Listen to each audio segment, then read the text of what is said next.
Salam qeyrindishim. Kitap o'qish munberiga xoş geldiniz.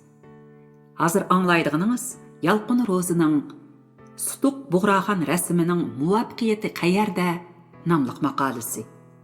Bu maqola avtorining Tanqidning ko'zida nomli kitobga kirgizilgan. Izohlab o'tadiganim Yalqın Rozining Tanqidning ko'zida nomli maqola obzorlar to'plami garchi nashrga tayyorlanib bitgan bo'lsa-mu, keyin nashr qilinib tarqatilishga ruxsat qilinmagan. Sutuq Bug'raxon rasmining muvaffaqiyati qayerda? Bu yilqi Qurbon hayitining harpisida Millatlar Unsin nashriyati Sutuq Bug'raxon nomli romanning ovozli nusxasini nashr qilib tarqatdi.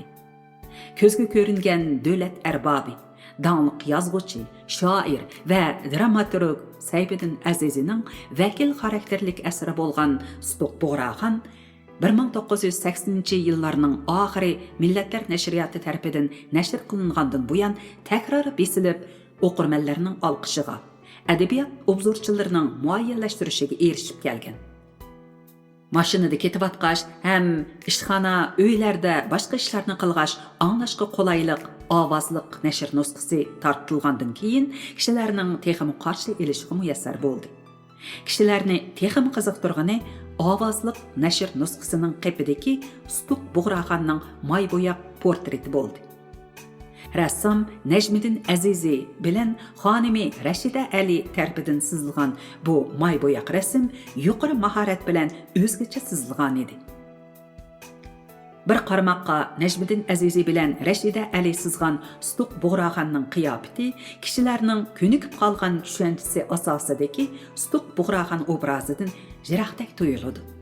Ammo tarixiy nuqtadan va rassomlik san'ati nuqtasidan ko'zlaydigan bo'lsak, Sutuq Bug'raxon portretining nihoyatda muvaffaqiyatli chizilganligini ko'rib olg'ili bo'ladi. Tarixdan ayonki, Sutuq Bug'raxon hayotida intayin kaskin kurashlarni boshdan kechirgan ulug' xaqon. U boshdan kechirgan birinchi kaskin kurash isyon ko'tarib, qora niyat tog'isi o'g'ilchoqning qo'lidan o'ziga tegishli shohlik taxtini tortib olish kurashi. Hokimiyatdan chetlashtirilgan bir yosh shahzoda uchun aytganda, hokimiyatni cho'ngiliga mahkam elib olgan bir qora niyat podshohdan huquq tortib olish oson ish emas.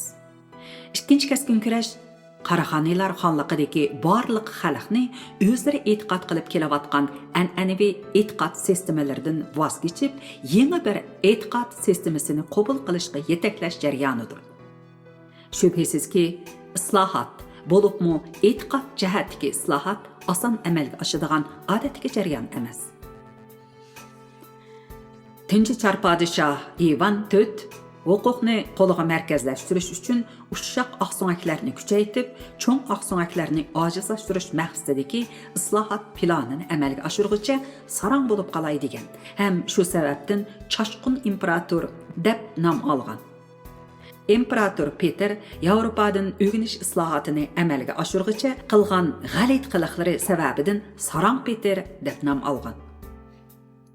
Qing sulolasining podshohi Guangshu 1898-yili qonun o'zgartirish islohotini yo'lga qo'yganligi uchun mutaassib kuchlarning qarshiligiga uchrab, imtiyozdan ayrilib, nazarband qilib qo'yilgan.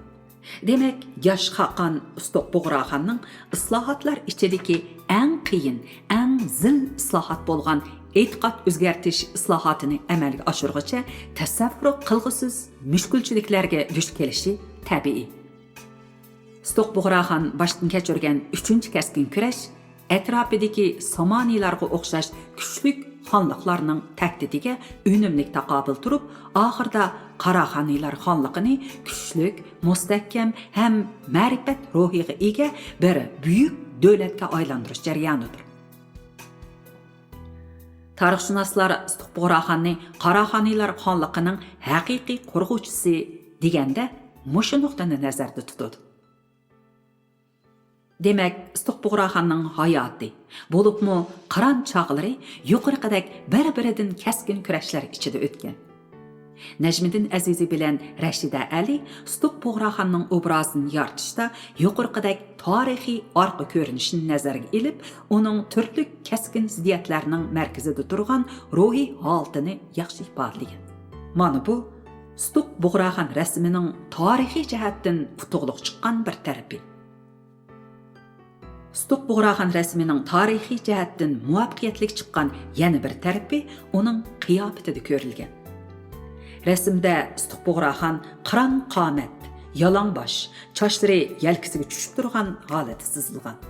Rassomlar bu nuqtada intayin astoydil ham inchik ish ko'rgan. Ma'lumki, Qaraxoniylar xonliqini qurgan asosli qabila necha ming yillik ko'chman chorvachilik madaniyatini boshdan kechirgan.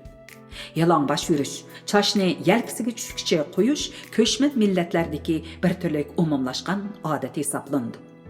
Bu xil odatning amdilatin islom dini e'tiqodiga kirgan yosh Xaqon Sulton Stuq Bug'roxonning qiyofatida ko'rilishi tabiiy ishdir. E'tiqodini yangidan o'zgartgan bir qiron erkakning ha deganda beshig'i salla o'rab, soqolni bo'lishiga qo'yib, kiyinish, torinish odatidagi an'anaviy aloyidliklarni biroqda o'zgartib, ming bir kecha hikoyalardagi arab podshohlaridek qiyofatda yurishi tas. Ming yillar o'tgan bugungi kundami boshqa millatlarga o'xshash mutlaq ko'p sondagi Uyg'urlarning umumyuzlik degudak an'anaviy kiyinish, torinish odatini qadrlab, saqlab, davomlashtirib kelayotganligi bizga rasmdagi bu nuqtaning ilmiyligini isbotlab berdi. Stuq Bug'roxon rasmining yuqorqidek tarixiy chinliq vasilalarini nazarga ilib chizilganligi bu rasmni tarixiy jihatdan muvaffaqiyatga erishtirgan deb aytishga bo'ladi. San'at nuqtasini aytganda bu rasmning muvaffaqiyatli chiqishidagi yana bir ro'shan sabab rassomlarning kompozitsiyani astoydil o'rinlashtirilganligida ko'riladi. Rassomlar Stuq Bug'roxonning portretini chizishda uni hashamatlik ham surlik o'rdining ichiga qo'ymagan. Qirchab qaynagan jang maydoniga qo'ymagan. Shunga uning uchisida o'rda ichiga xos muntazam shohona kiyimi, jang maydoniga xos jangovar jang kiyimi yo'q. Rassomlar uning o'rda sirtida ma'lum ishqa qarta keskin ifoda bildirayotgan chog'dagi momentini tutib olib, uning ishonchga to'lgan haybatli qiyofatini, qat'iy ham murassasiz xarakterini, jasur ham mardona ruhiy holatini ifodalash unimiga erishgan. May bo'yoq rasm personajlarning ruhiy holat, chiroy qiyofatini ifodalashda boshqa rasm turlaridan ustun turadi. U personajlarning xarakterini tasvirlashda alohida afzallikka ega. Shundaq bo'lg'achqa tarixdan buyon nurg'un rassomlar muhim tarixiy voqealarni va tarixiy shaxslarning obrazlarini may bo'yoq rasmda ifodalab, ko'rguvchilarni shu muhitda o'zini bardakla his qildirgan. May bo'yoq rasmning texnikalik usul jihatdagi iqimlari xilma-xil va nihoyatda ko'p. Cho'ng yapaloq mo'y qalamda rangni qilin dövlab berdiganlarmi bor. Kichik mo'y qalamning inchiki uchi bilan ko'ngil qo'yib inchik tasvirlaydiganlarmi bor. Nafis, zil, yaltiroq, takshi, siliq ranglari oddiy va sop kelgan klassik uslubdagilarmi? Mardona, cho'ng bo'laklar bo'yicha qalam izini chiqarib sizadigan rang selishtirmasi kuchli modernizm iqimdagilarmi bor. Realistik usulda obraz yaratadiganlarmi? Abstrakt siziq va rang parchalari orqali yoshurun ma'nini ifodalaydiganlarmi bor. Stuq Bug'roxon rasmini chizishda rassomlar cho'ng yapaloq mo'y qalamni, kichik mo'y qalamning inchiki uchini intayin muvofiq ishlatgan. Bu unim Stuq Bug'roxonning orqasida yo'rib turgan suzuk osmon tasvirida ham uning kiyim-kechak va qurol jabduqlarida o'z ifodasini topgan. Rasmdagi rang selishtirmasi nisbatan kuchli ham ranglarning bir-birini gavlantirishi tabiiy. Rasmda Stuq Bug'roxonning qisqa yanglik, binafsh ranglik, qunduz yaqiliq shohona jovisining ichidagi qizil pashmiti ajoyib esil ham jilvalanib turadi. Bu jilvadan qandaqdir nazokat emas, balki jo'shqin tus urg'ib turadi.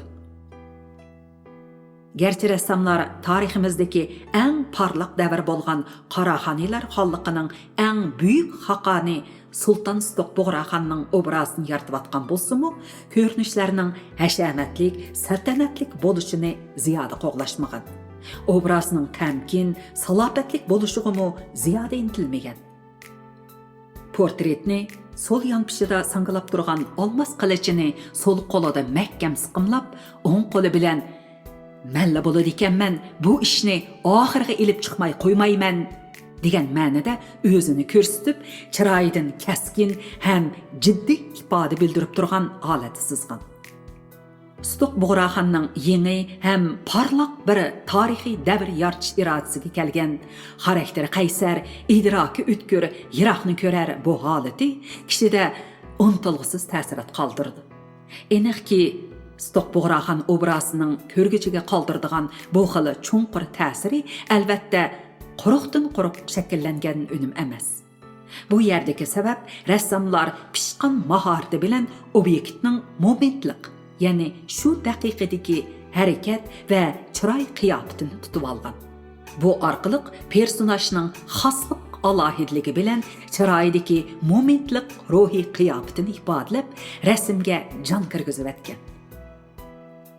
Rasmning kompozitsiyasi sun'iylikdan xoli holda intayin tabiiy bo'lg'achqa, Stoq Bug'raxonning xarakteri qo'rg'oq, harakati yasalma bo'lib qolmagan. Balki qat'iy, mardona, ishonch to'lib toshgan, islohot irodasi va talanti urg'ib turgan jasur qiyofati namoyon qilingan.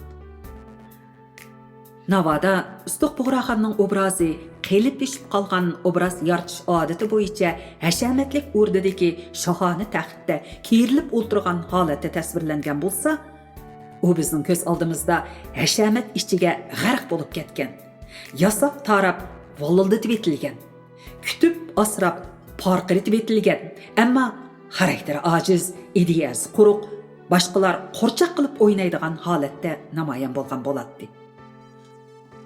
Rassomlar albatta tariximizdagi bu eng mashhur haqonning kimligini turqiga qarabla salohiyatini belgilab bo'ladigan qilib tasvirlashga yetarlik ahamiyat bergan.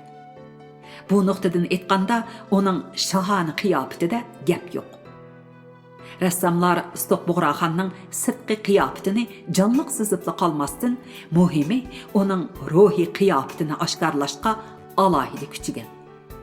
Shunga onun obrazi yağış qo'rchoqdek o'lik holat sezilmagan.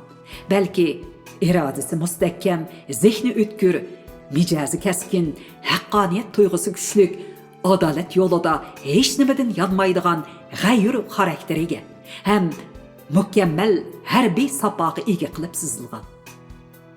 Mundaqcha aytganda, shakl bilan mazmun birikib, yuksak mukammallik hosil qilgan. Najmiddin Azizi bilan Rashida Ali tarafidan 4 oy vaqt sarf qilinib sezilgan bu moybo'yoq rasm yuqorqidek muvaffaqiyatlar bilan san'at tariximizdagi bir namoyanda xarakterlik asar bo'lib qolsa ajab emas. 2013-yili yozildi. Mikrofon oldida Nuriya Rahman. Maqolaga kirishtirgan muzikani Dilfurzxani ishlagan. 2020-yili 28 yanvar Janvada unga elinib tayyorlandi.